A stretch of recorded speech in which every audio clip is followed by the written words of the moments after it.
Welcome everyone. Oh, I got this all messed up. See, all right, we got it. We were counting on an error, and we got it right out of the gate because the camera is not set up right. There we have it. Okay, welcome everyone.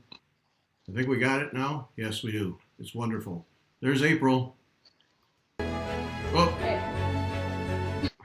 April and my theme song. That's right. Yes.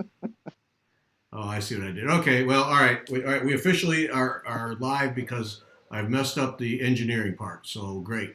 So Beth up in the corner, that's me. And then there's April, and then Tara Glastonbury is with us. Tara, welcome. Thanks for joining us. And thank you for having me. Tara's going to be our voice as we go through these quilts, and we get to learn all kinds of things. It's going to be fun. And so Tara, whoops. Oh, that's not good. Here, I'm taking us out, Beth, so that we can see April and Tara because they've seen enough of us. There we go. Yeah, that's much better. Oh, yeah, that's a much better view than what we were getting before. There we go. Yeah. All right, so Tara, tell us a little bit about you and the exhibit, and then we'll be underway. Okay, so a bit about me. I've probably been quilting for, I don't know, 20 or 30 years, but started with more traditional quilts, specifically a quilt sampler. And then I think it was about 5 or 6 years ago where I mean, social media has been such a great thing for the online quilting community, and I probably came across modern quilts there. And we also had a modern quilt show in Australia, and I thought, this is what I actually want to be doing, not traditional quilts. And so I went from there. I've been really fortunate to be able to attend QuiltCon a few times in the States, which is the largest international modern quilt show.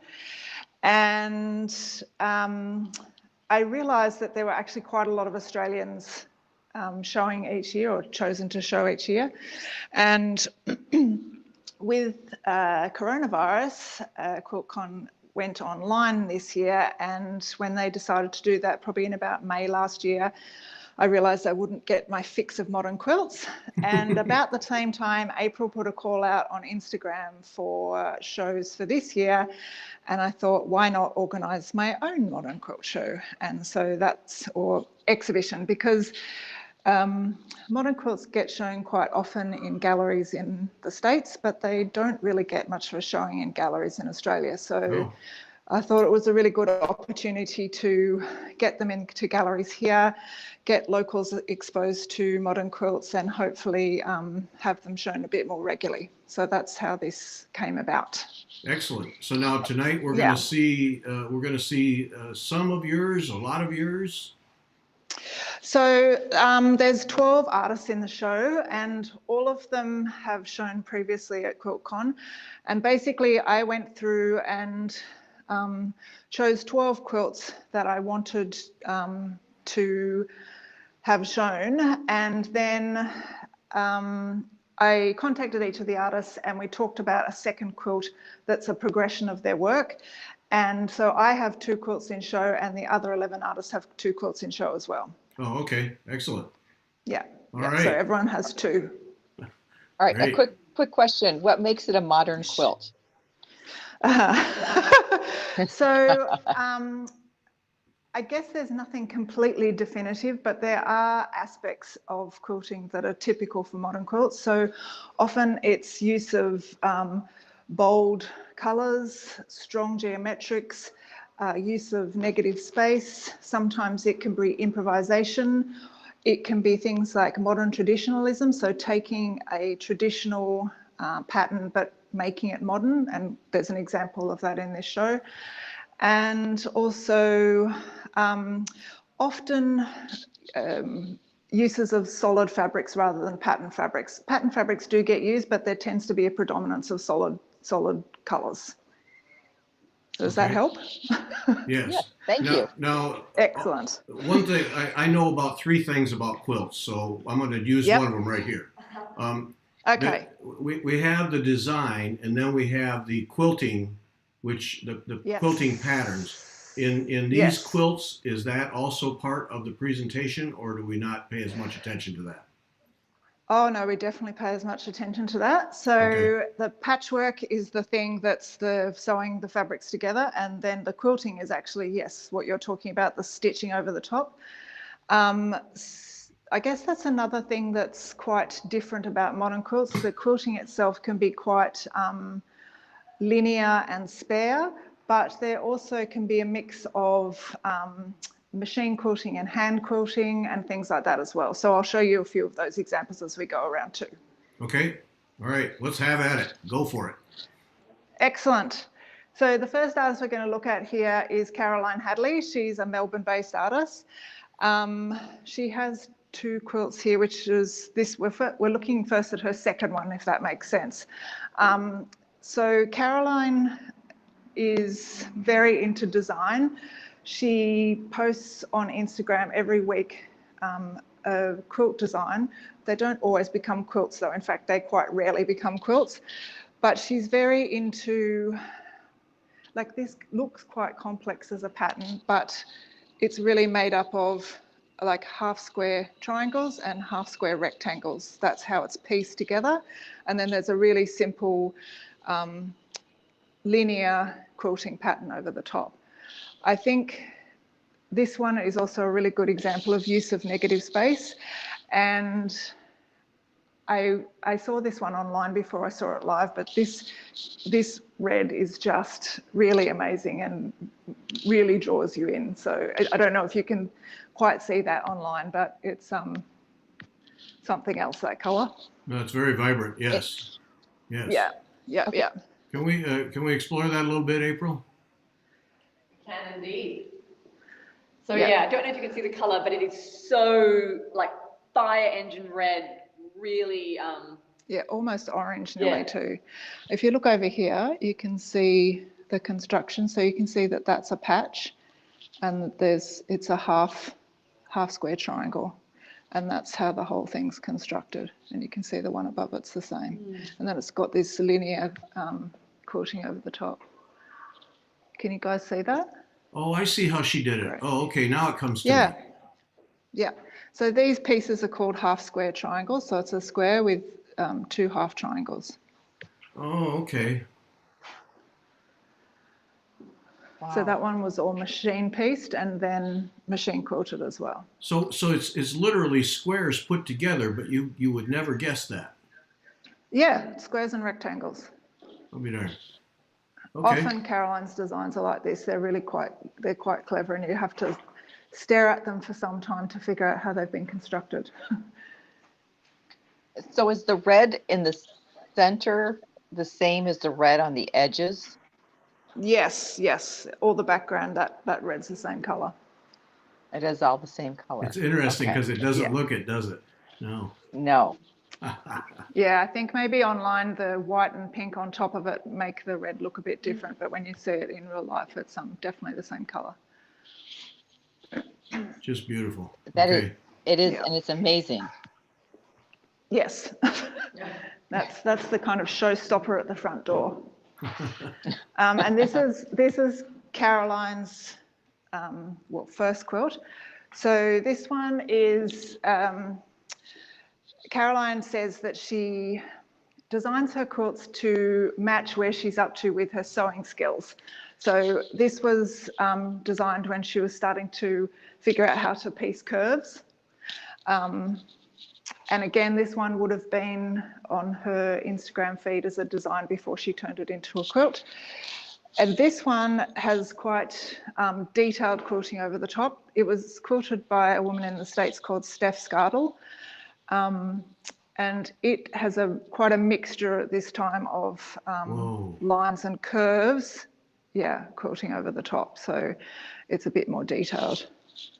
Whoa. Yeah, the texture just really grabs you. I think with these pieces, the bold colors draw you in, but then the textures hold you there. Yeah. Right. Whoa, that is really. Oh. Go ahead, Ben. And those lines add so much dimension to the piece. You're right, the texture of it. Yeah. They'd often be, particularly with the bold use of solid colours, They would be quite flat pieces if we didn't have these, the quilting texture over the top. It really adds something to it. Wow. I'm going to be easily impressed tonight, but that is flat out impressive. You are going to be easily impressed then. But it is flat out impressive. I know they are. They're all beautiful. That is. So the next artist we're going to look at is Jean Trellivan, and she has been. Tara. Yes. Yes. I'm going to ask you to do something semi-personal there. Can you take your scarf off, because your microphone is rubbing on the scarf, and don't you know it's winter in Sydney, Gary? I know. Don't worry, winter isn't really much of a thing over here, so it's fine. It's still sunny. Okay, is that better? Match the quilt better. Yeah, I think that will help. Thank you. Yes. Okay. So these quilts are by Jean Trellivan, and she has been exploring curved pieces for quite some time. She's become quite obsessed, particularly during lockdown last year. Spent a lot of time on these. They're quite small works, but yes, I've always got this curved thing going on here. So this one was the first one that she did, and of the two, and it's definitely more a structured piece, whereas this one is moving towards being a bit more improvised and free form, still with the curved idea. And this one, if you look up closely on it, has a mixture, as I was talking about before, of this hand quilting as well as the machine quilting over the top. Mm. So you get a very different texture then out of the hand quilting when you do that. I see. Yes. And it's quite rustic hand quilting, if that's the right word. So it's quite a strong textual difference. Yeah. It's much more. It's almost like, I guess. You go. It's almost like shashiko. Yes. Like and that's about the weight of thread that would get used. So either a 12 weight thread or a sashiko or a pearl cotton is usually what would get used for kind of, it's called big stitch hand quilting, I guess, is the way of looking at it. So when you would look at things like typical Amish quilts, the idea then, or quilts back in the day before we started machine quilting, the idea was that the quilting stitches were almost invisible. They were tiny and they were just making a surface design. Whereas these days, I mean, some people still do hand quilt like that, but these days the idea is much more that the hand quilting becomes a feature, so it's definitely very visible with the thick thread that gets used. Now, Tara, when we have the machine quilting on these things, are most of the people using those big long arm things, or are they doing it on a sewing machine? A mixture. So the one we looked at of Caroline's, the black and grey one, that was done on a long arm, I think. But with some of these smaller pieces, people can fit them through a domestic machine themselves. There's a couple of pieces that I definitely know were done on a long arm, so I'll point those out. But because as a quilt this size, as long as you've got a decent size harp on your machine, then you can fit that through a domestic machine for sure. Yeah. Okay. Yeah. I like her use of colors too in her pieces. I know.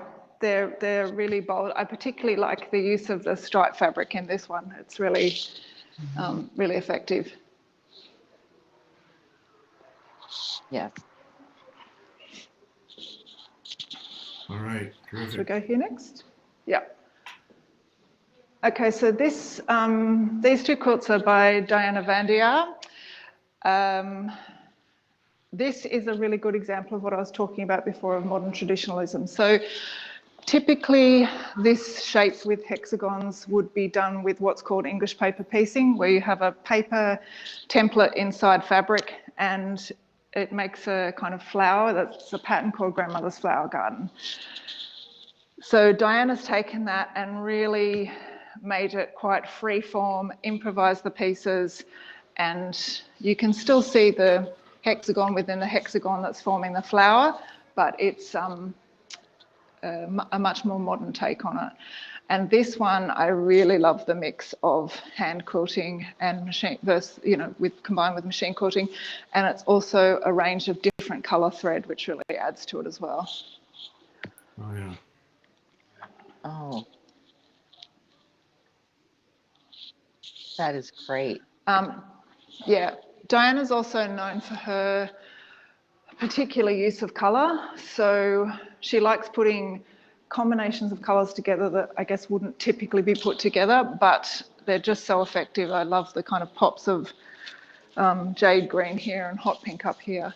And, often mixes them, with dark browns and greys and things like that as well.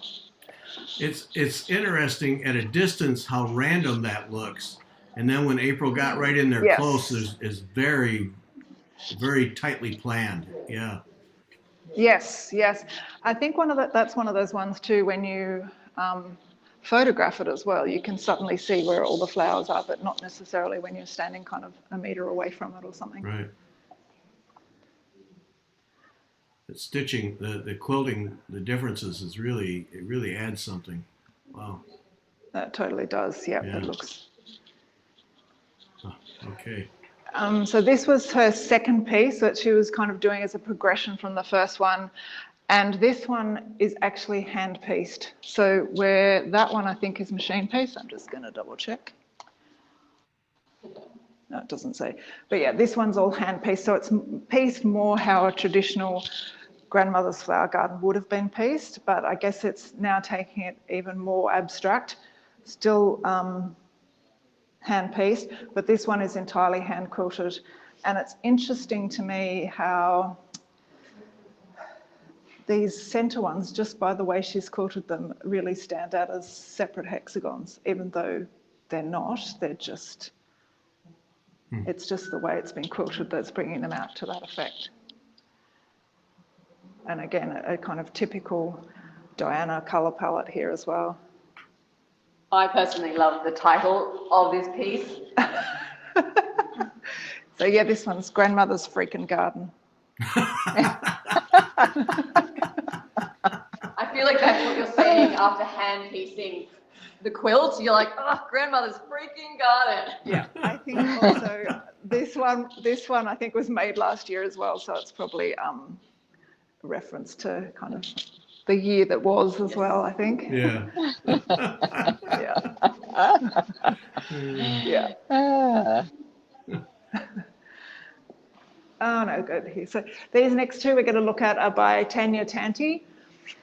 Now she actually has a solo show on in Melbourne at the moment with her art quilts, and I think this is her art quilts. I guess are more flowing, freeform, lots of bright colours, whereas these, I think, I could be making stuff up here, but It's okay. I think she's kind of she did spend quite a bit of time last year in lockdown because Melbourne had probably Australia's strictest lockdown last year and we were isolated for quite some time.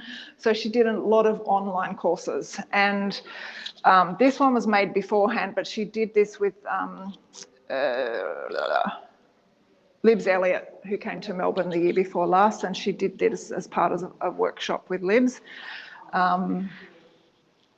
So it's like a simple stripes that are built up to form, again, that idea of those the traditional hexagon shape in traditional piecing. Mm-hmm.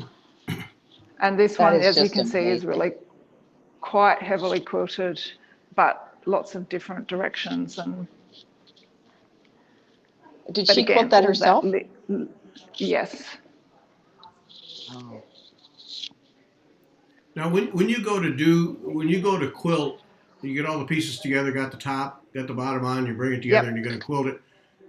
Do these artists typically sit down and map out what type of quilting is going to go on each one, or is that just an artistic, this is the way it feels thing? Or it probably depends, but I would say most people plan it out to some degree, because I have to tell you that unpicking quilting is a nightmare. So you don't want to be just free-forming it and then going, oh, that looks awful, which I do, and I have been known to unpick entire quilts. But typically, a lot of people even will chalk it out or draw it out on the surface first, or at least have some idea what they're doing before they start. Because, yeah, that's a lot of tiny stitching to pull out if it's not what you want. Now that quilting plays a major role in how that piece works visually. That's Totally. yeah. Wow. Okay, so And what this about the second one to the piece left? was, so this second piece was done last year as part of a workshop with Irene Roderick, and it's a workshop series she does called Dancing with the Wall, and you can probably actually look that up as a hashtag on Instagram to see the different expressions that have come out of this process. So this one is even more heavily quilted, and this one is a really good example of improvisation. So I think that was one of the things we were talking about that's quite common in modern quilting. And this one is a really good example of that.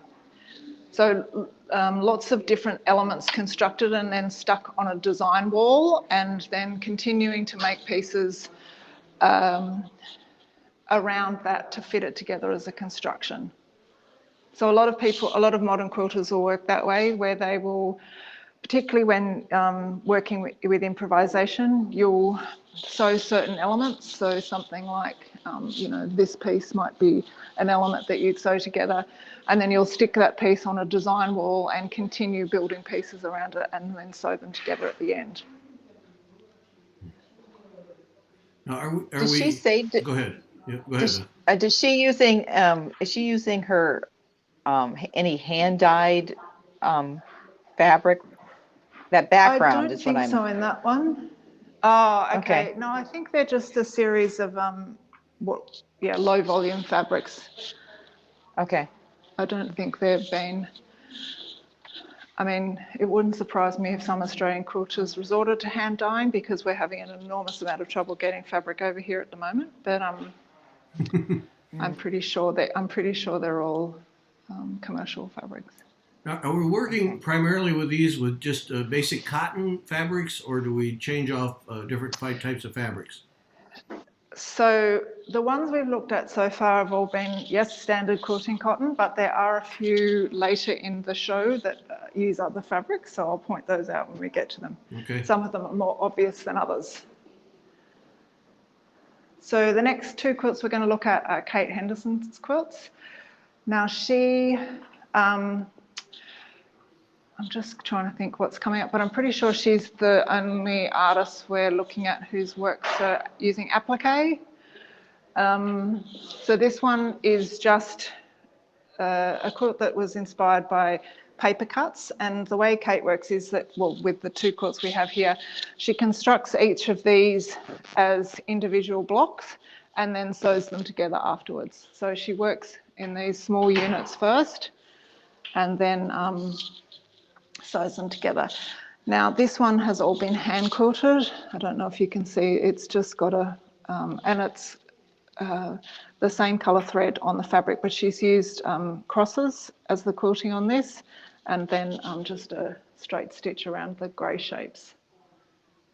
I hope that's coming up for you. Yes, yes. Now, do these artists worry much about what the backing is? Does that play a role in the overall design, or is that just kind of a secondary thing? For some quilters it does. Some quilters will actually create something as detailed on the back as on the front, but other quilters will just have a solid piece. It depends on the effect they're trying to achieve, and it also depends sometimes on how the quilting appears on the back as well. So some quilters will use a solid fabric if they've got really detailed quilting on the front, so that it really brings it up on the back. It is quite rare that you'll have a quilt hung double-sided, though, that you get to see the back, but I will do you a sneak peek when we get around the corner and lift one so you can see it. Okay. We do have a question, a real quick question. Yes. That one applique, the one we just looked at? Yes, the two we're looking at now, Kate's quilts, are both applique, and I think they're the only two in the show probably that are applique. But it is a fairly common technique in modern quilting, but yeah, these ones are the only ones that we've got in the show. So Kate's used exactly the same construction method for this one, and so again, she would have worked with these panels first and then constructed the whole quilt as a secondary. And she's done the same cross technique for all the quilting on this one, again with the thread matching the background fabric. And again, this one started as she collages with paper first and then creates the quilt from those ideas.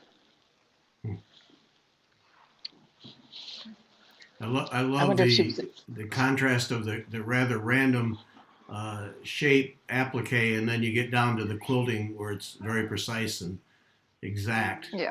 Yeah. Yeah, and detailed. Yeah. And speaking of precise and detailed, we're up to Tara's pieces. Yeah, so the knees next to are mine. And I think we were talking before how all sorts of fibre techniques or fibre practices can influence each other. So this quilt of mine was inspired by the khadi weavers in India, and it's actually made from, should stop touching it, actually made from khadi cotton. But yes, it's to, I guess, honour the weaving tradition by creating a woven structure from the quilt. So all of these are hand-dyed fabrics, and they've definitely got flaws in, there's definitely flaws in the dye, but I really think that actually adds to the piece, and I'm quite happy with that. Okay, wow. So is this the like traditional colors then too, or did you? No, it's those? More.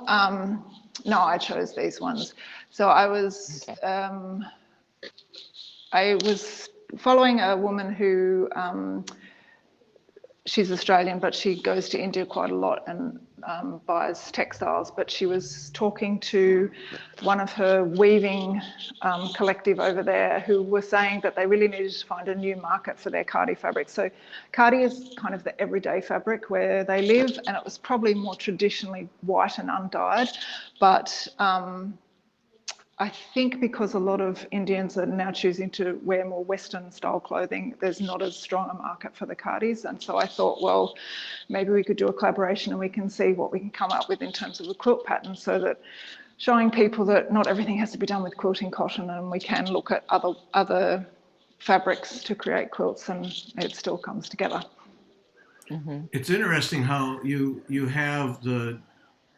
create the look. Like the dark bars then become lighter where they're crossed by others? Yes, yeah, which is, I guess, what would normally happen in a weave. You would have a warp and a weft, and where they cross over tends to create a different colour. Yeah, it works. It's good. Yeah. So this is my next piece, and this was, again, I guess, building on this idea, the lines idea, but for me, this one was also made in lockdown, and I just didn't have the energy to be dealing with, precise measurements and ruler cutting and the rest. So this whole thing was just cut with scissors and 3 pairs of jeans. So I pulled 3 pairs of jeans apart and reassembled them with these strips of fabric in between. And, I guess normally you would do these panels so that corners matched and things like that, but I wasn't worried about that. I just wanted like the overall effect and it to be quite free flowing. On this one, so quilting on denim can be a little bit different because it depends on whether you're following the weave of the fabric or not as to how much the thread disappears. So because I'm quilting vertically here, the thread does disappear quite a lot. So this is a 12 weight thread and it's still disappearing a fair bit. But So I then contrasted that by doing hand quilting in the vertical strips of fabric, whereas the denim part is all machine quilted, and it's just done on a domestic machine. Okay, so we do have a question about the quilting. How do you keep the quilting Yes. lines evenly spaced? They're not. It's an optical illusion. Others they are. Literally, they vary. Like, there's plenty of lines on the sewing machine. Like, I might have gone, okay, this one I'm going to follow the 1/4 inch line, or this one I'm going to, you know, line up to the edge of the foot from the last one, or things like that. But they're definitely not. They're lined up to something on the machine, but there's probably no rhyme nor reason apart from I don't want to stitch in the ditch, or I want that one to be a little bit further away. So yeah, they're not perfect by any means. Okay. So this piece is called laid back. It's very appropriate and very Australian. Yes. Okay, and I have 2 questions, and they're related to quilting, so I'm not sure if you'll be able to answer them. Are there Yep. specific patterns specific to Australia, quilting patterns? You mean in terms of the design over the top, or the actual sewing together of quilts? I'm guessing like we think of like log cabin. I'm thinking of okay, patterns. no. So quilting in Australia really started with people that came over as convicts, basically. So, or the people who were coming over from England as free settlers. But there was actually a quilt that was made on one of the convict boats coming over from England. It's the oldest quilt in Australia. And one of the, I can't remember whether she was a nurse or someone who was looking after the convict women on the ship, but to keep them occupied, she got them to make a quilt. And that's the oldest quilt in Australia, oldest white, settler quilt in Australia. There certainly is an Indigenous tradition of sewing together animal skins and things like that, but it's not a, patchwork is not an Australian tradition as such. So no, there's not something like a log cabin or a grandmother's flower garden or things like that that are typical Australian patchwork patterns. Okay. And so do people use like Aboriginal patterns or colors and quilts? No. It would be, it's appropriation. It would be like taking American Indian patterns and using them. It's not appropriate. So no, we don't do that. Okay. There are Indigenous, there's a strong tradition of Indigenous things like screen printing and pattern making, and there are certainly a lot of Indigenous collectives who are selling screen printed fabrics, and you could certainly incorporate those into a quilt because the money is going back to support Indigenous businesses, but you wouldn't take the designs and screen print them yourself or appropriate them yourself. That's not something we would do. Okay. Right, interesting. Thank you. We've got Jess's. Oh, God, yes, we do. Yeah, so there's These two. are fabulous. I love these. Uh-oh. So these 2 quilts are by Jess Willahan. She's actually been on one of her quilts has been on the cover of InStyle magazine with Melissa McCarthy, wearing one of her quilt coats that was put together by a fashion brand called Romance Was Born, who's an Australian fashion duo. So she's had been in the limelight the last couple of months. So Jess's quilts, this one is a really good example of one to look at close up actually. So this was quilted by Kat Jones, who lives in Tasmania, and that was definitely absolutely done on a long arm. But if you look at the detail in that quilting, it's pretty amazing. Whoa. Pretty amazing doesn't cover it. It's Oh, wow. insane. Holy smokes. Okay, Gary, right there, I see needlepoint pattern. Yep. Wow. Oh, amazing.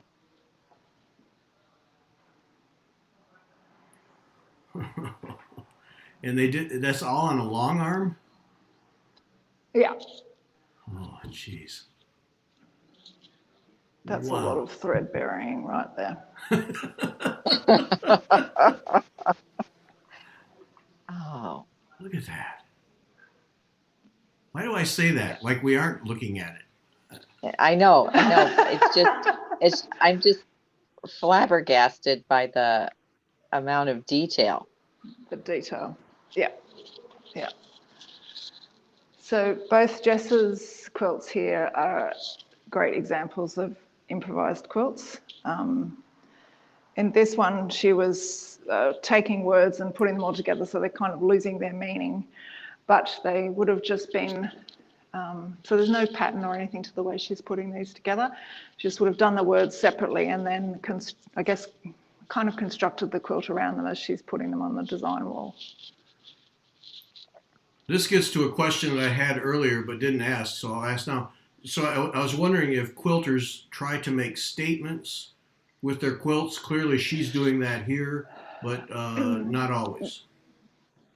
No, not always, but there definitely is a strong tradition of, I guess, quilts as statement quilts, so protest quilts or things like that. Just right off the top of my head, I'm thinking you guys at the National Quilt Museum in the States at the moment have an exhibition of a retrospective of quilts from the Modern Quilt Guild or the Modern Quilt Movement.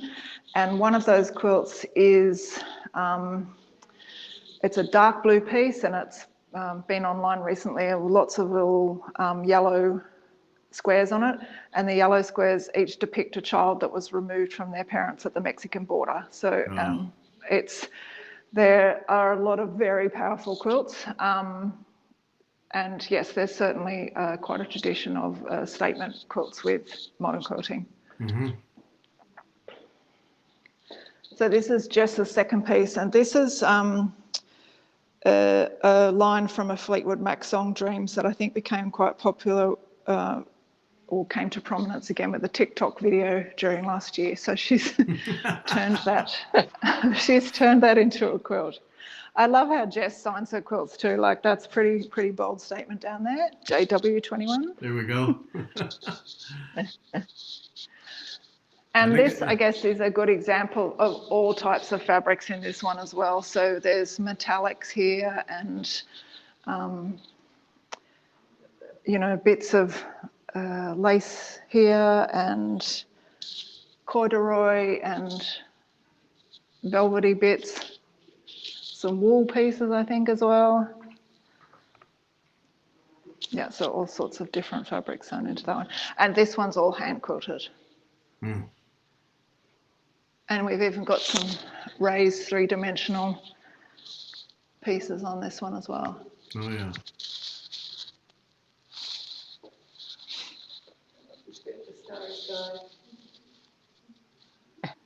I love the way there's so very little precision in this, yet when it gets together as a unit, it works. Totally. Yeah.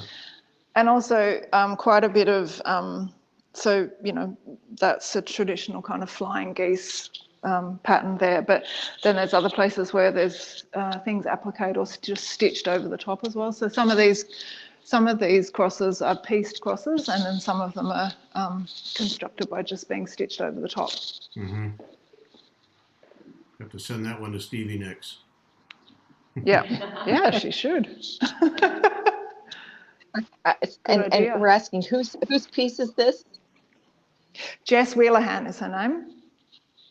Okay. So yeah, I probably confused you a bit before because Jess made both the pieces, but Kat Jones did the quilting on Jess's first piece, which was the really detailed machine quilting. Mm-hmm.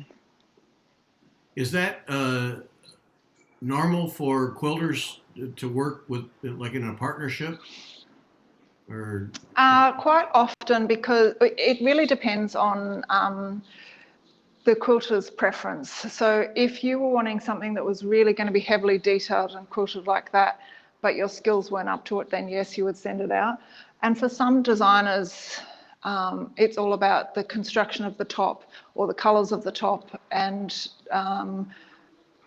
while they can be quite particular about the quilting pattern they want on it, it might be something that they're not that fussed about doing themselves. So yes, that often happens that there'll be a collaboration between the artist who's doing the piecing and the artist who does the quilting. Mm-hmm. Yeah, it's fairly common. Okay. So I think we're heading over into the other room now. Hi, everybody.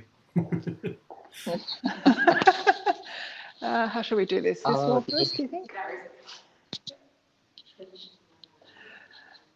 So these two pieces are by Anne Richardson, and I think for me, this bottom quilt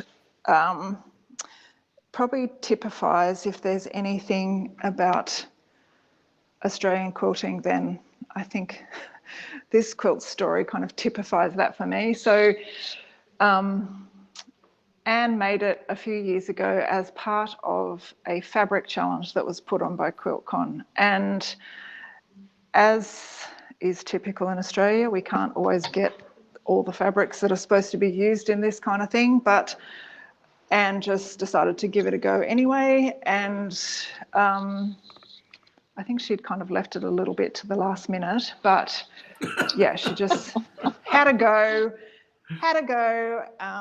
put it together, and it got hung at QuiltCon. So yeah, I just like the kind of story that goes along with this. I think there's a bit of a, I guess, fearlessness to Australian modern quilting. I've had a couple of teachers say to me that they like the way that Australian quilters will just give it a go. I think they have some classes where people get quite hesitant and want to know about where to put things exactly, whereas, I mean, I'm generalising here, but Australian quilters will just go, oh, yeah, we'll just try that and see what happens. So, yeah. Just So ask the question, what if? Yep. Yeah, totally. I think Anne got herself a long arm either last year or the year before, so she quilted that top one on that. And I think that was also done as a fabric challenge for QuiltCon, that quilt there as well.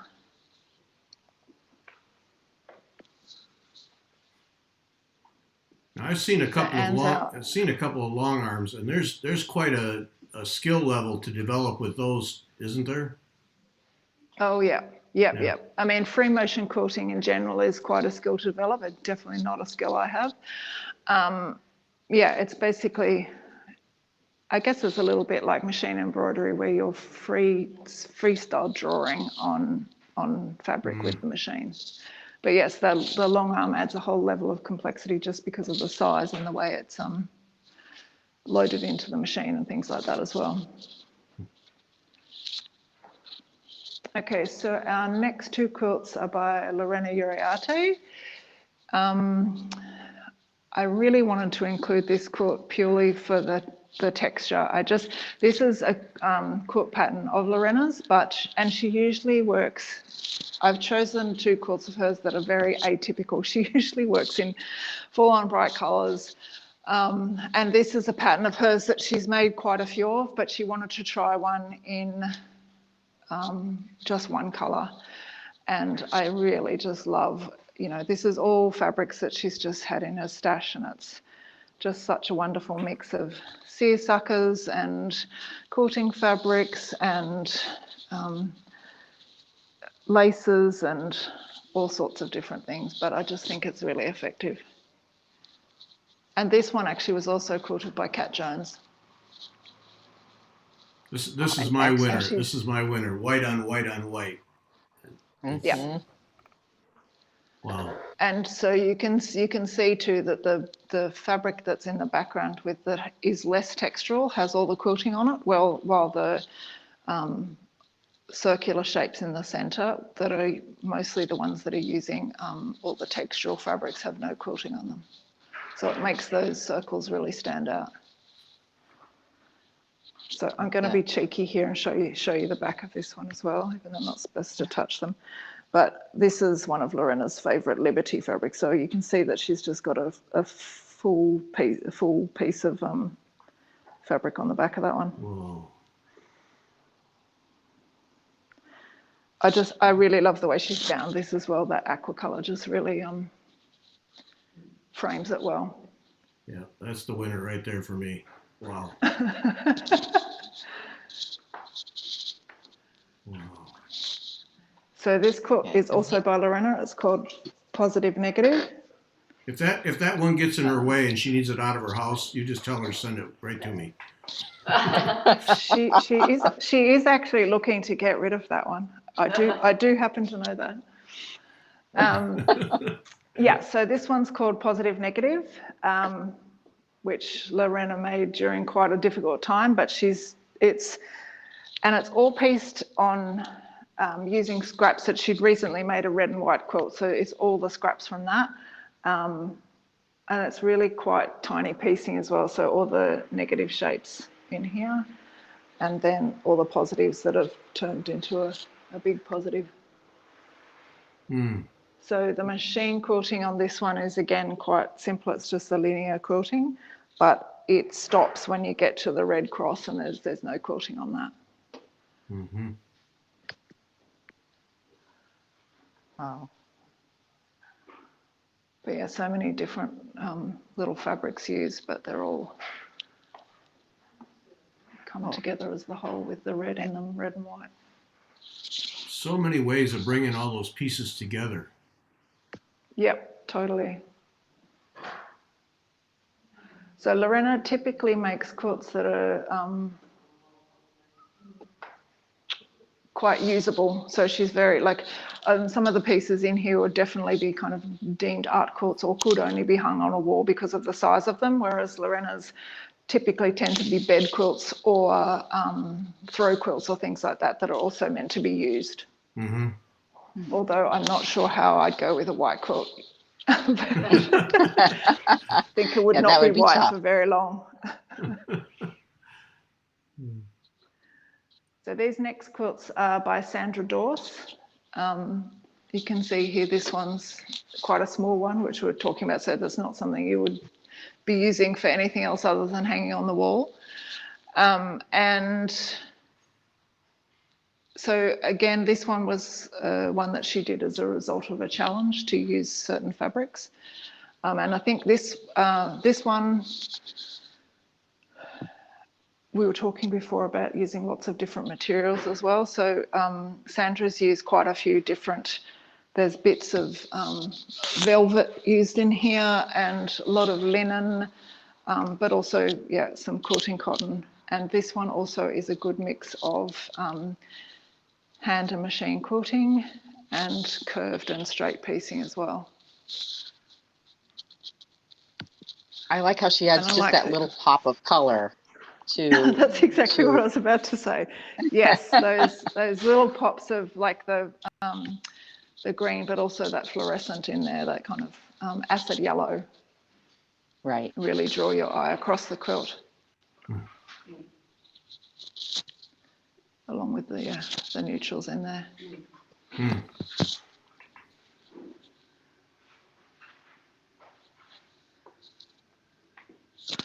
So the next couple of quilts we're going to look at are Kim Simpson's quilts.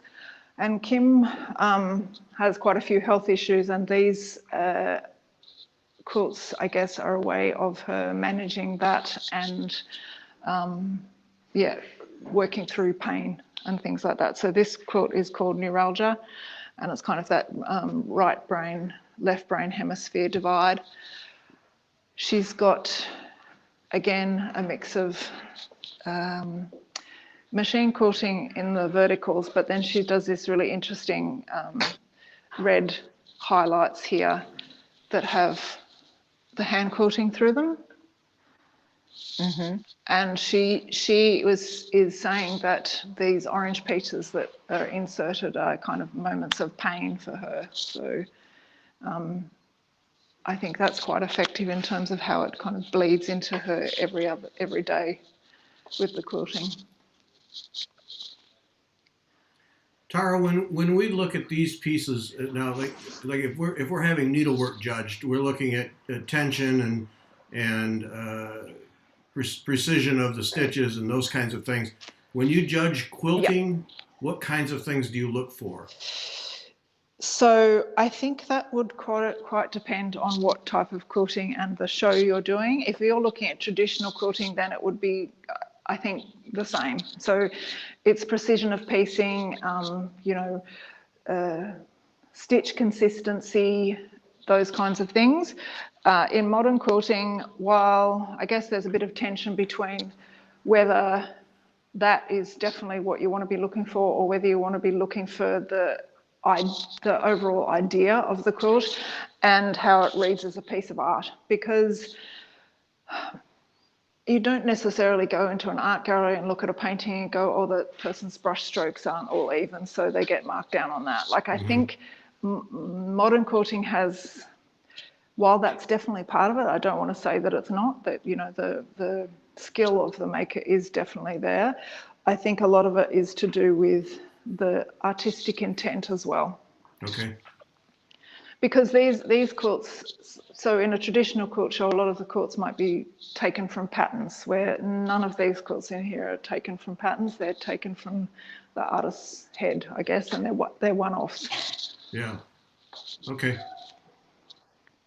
I love the colors in this, the black with the golds and the red. Yes. And actually the red is reading more of an orange on my screen.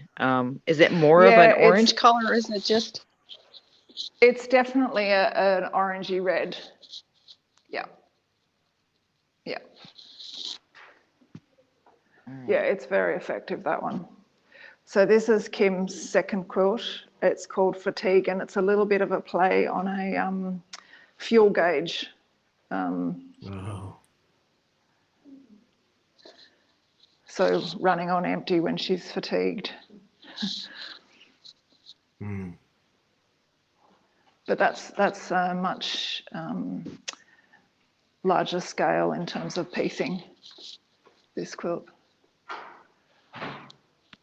And quite simply quilted, but I think the diagonal lines kind of add to the movement of the quilt. Right. It's off the vertical horizontal grid.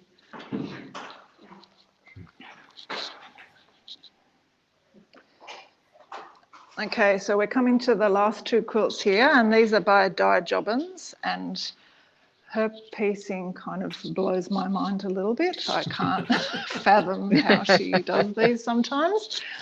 So this is the traditional shape of the cathedral window shape, but it's very detailed and quite textural, because the background is all done in this gradient from kind of light grey through to dark grey on the sides. And at a distance, I guess it's the colours that stand out because of their intensity against the grey. But as you get closer, you can see the piece detail in those cathedral windows in the grey is quite something.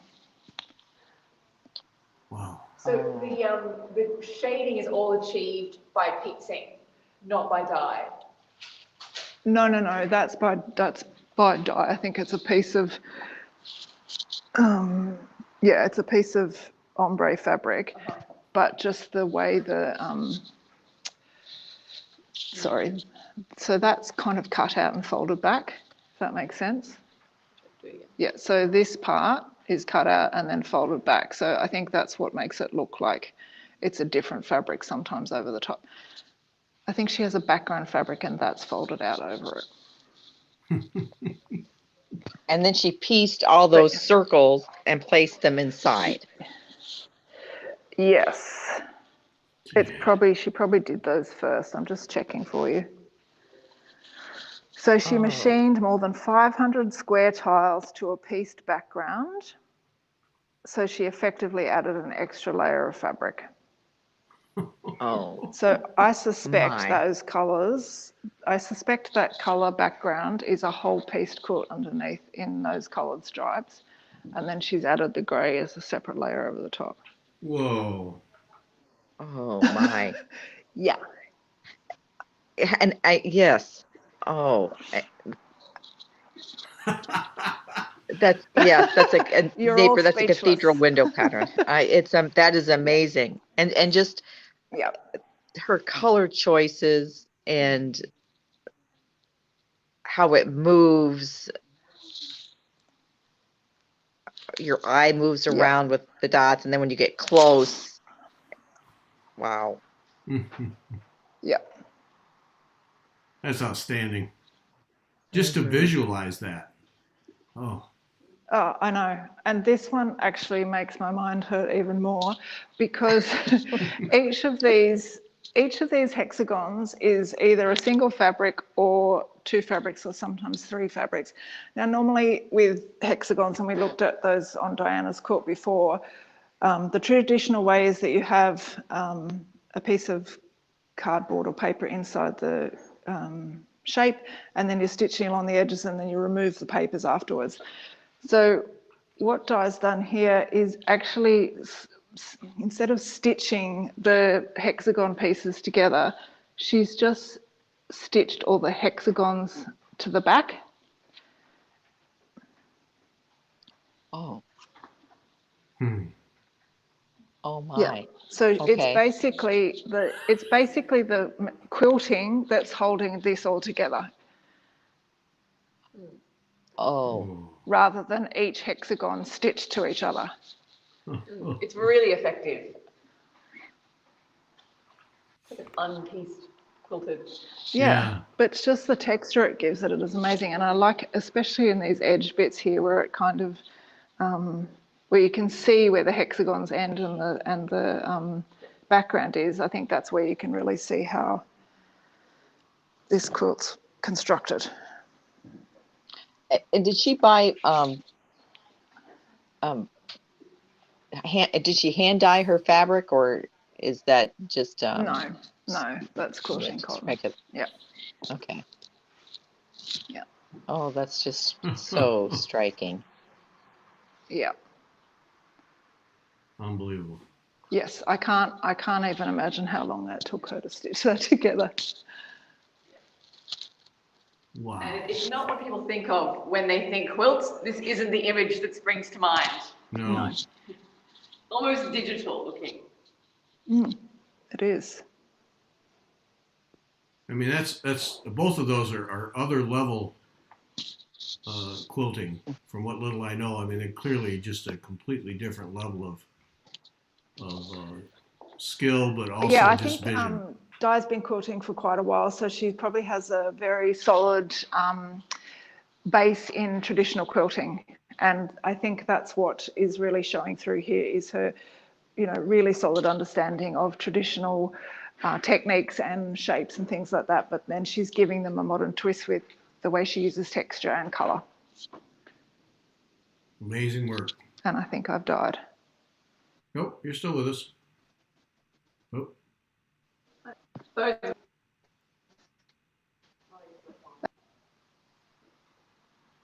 Uh-oh. uh-oh. Oh, yes, I can hear you now. Okay. Well, good.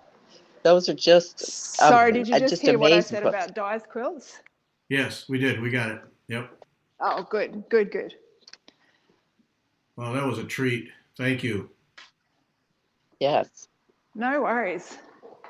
Really special stuff. That's quilting I've never seen before. That's fantastic. Yeah. Excellent. I'm glad you got to experience it. Wonderful. All right.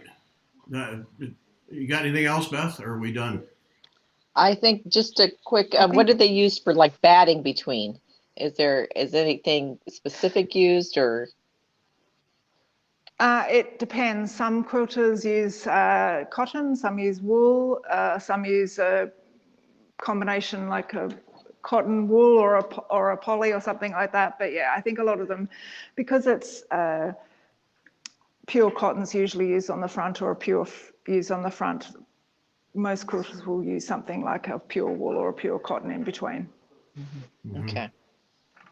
All right. Excellent. Thanks to both of you. Really appreciate the time and the tour. That was fantastic. Yeah, thank You're you. welcome. All right. Okay. Thanks Gary, everybody are for people joining us. coming in the gallery? What's that? Yeah. Oh, let them in. Let This them is in. actually Okay. That's Lorena. It's Lorena whose quilt you want to steal, Gary. Oh, is it? Oh, haul her in here. Let's Yes. meet her. Let's meet her. Let's meet her. Let's meet her. Yes, and she's wearing a Lorena, Gary wants to meet Steal you your because quilt. you're the preferred favorite. Hey, bravo. That's the Bravo, winner for me. yes. Oh, look at that jacket. He's saying bravo. Oh, thank you. I know, yep. Cool Yeah. coat. Was it quilts last week? That's last week's project. Oh, gee. Okay. Okay. Oh, fantastic. All right. Thanks a lot, folks. We appreciate it. Thank See you you. See you later. next week, Gary. Bye. Okay, Bye, yep. Beth. Okay. Bye. Bye.